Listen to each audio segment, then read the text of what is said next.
Welcome to the WX3B station tour. My station is located in rural Taneytown, Maryland. I have just over an acre of land, and I've had a great time with just 4 AB577s at about 55 feet. And I'm going to describe to you the different antennas that I use and then take you on a tour of my basement station. There are a lot of people that have helped build this relatively modest multi-user station, and actually you can see who they are on my QRZ.com page. So let's take a look at the antennas, starting with 40 meters next. The 40 meter tower is a 55-foot AB577. It has a Force 12 EF240X on it.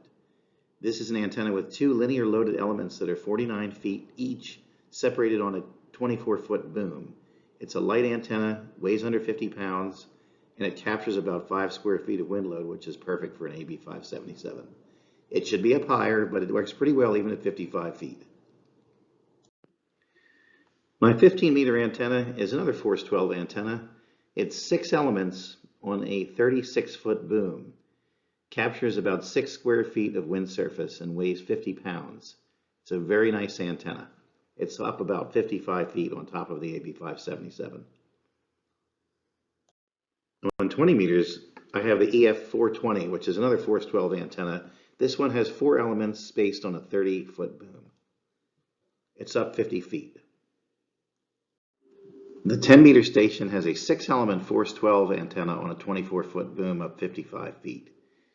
And it does a great job when the band's open. In fact, in 2014, this little antenna made over 2,600 contacts in the CQ Worldwide DX Sideband contest.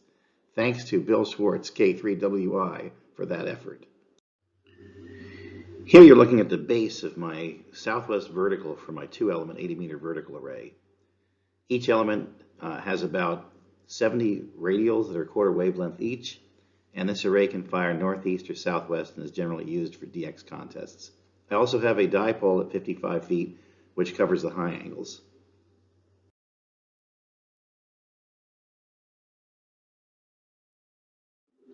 My 20 meter station consists of a Yaesu FT-DX5000, an Alpha 8410 manual tune amplifier, and that drives the 4-element monobander at 50 feet.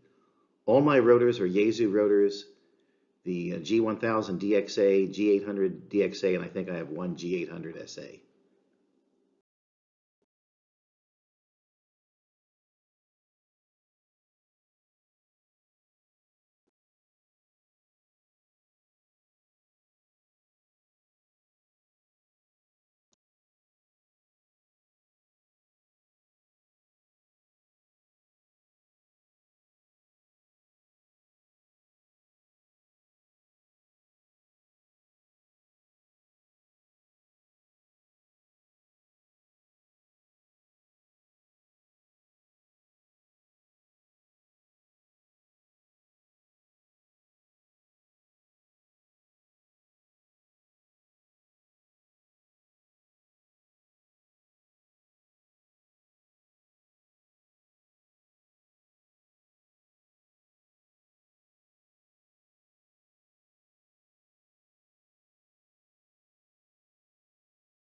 On 40 meters, I also have a Yaesu FT-DX5000.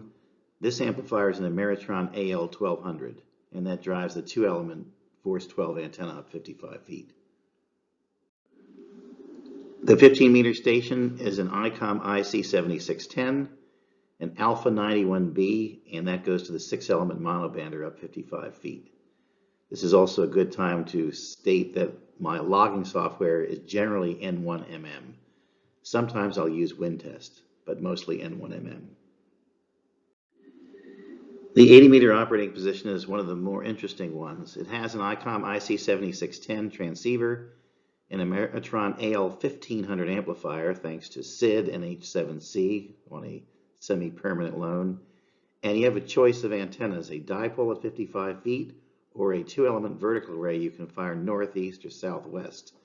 It also has a K9AY beverage box that you can use to select antennas in one of 4 directions or multiple ones at the same time. These are some of the antenna selections on the 80-meter station. Notice the young picture of me and my son Alex from 1992. The Comtech box selects either northeast or southwest as the direction of the vertical array.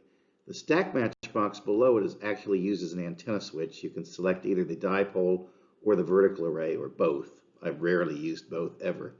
And on the right is Gary K9AY's intelligent beverage selection switch.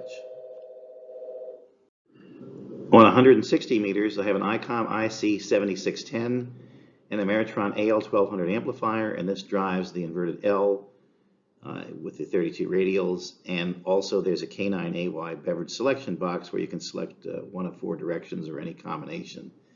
Thanks to Steve Beckman, N3SB, notice the Drake L4B on the left. It's a spare amplifier. 10 meters at WX3B has a Yaesu FT-DX5000 and a Meritron AL1200 amplifier, and that drives a 6-element monobander up 55 feet.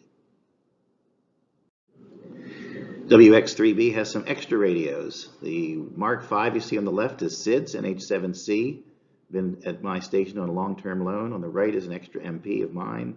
Behind the radios is Steve Beckman's TS590 Kenwood. And sometimes these radios show up as the second operating position in band for pouncing.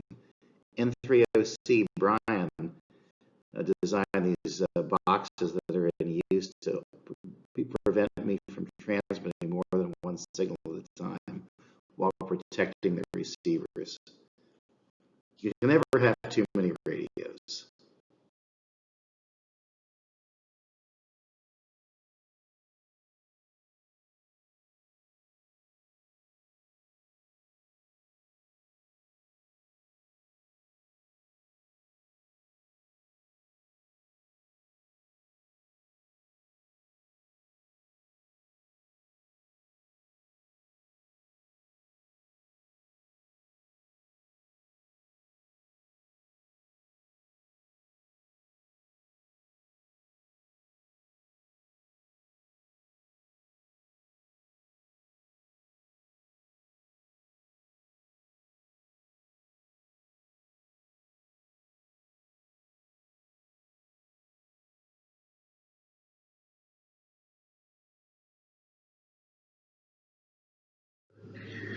I sure hope you've enjoyed your short tour of WX3B.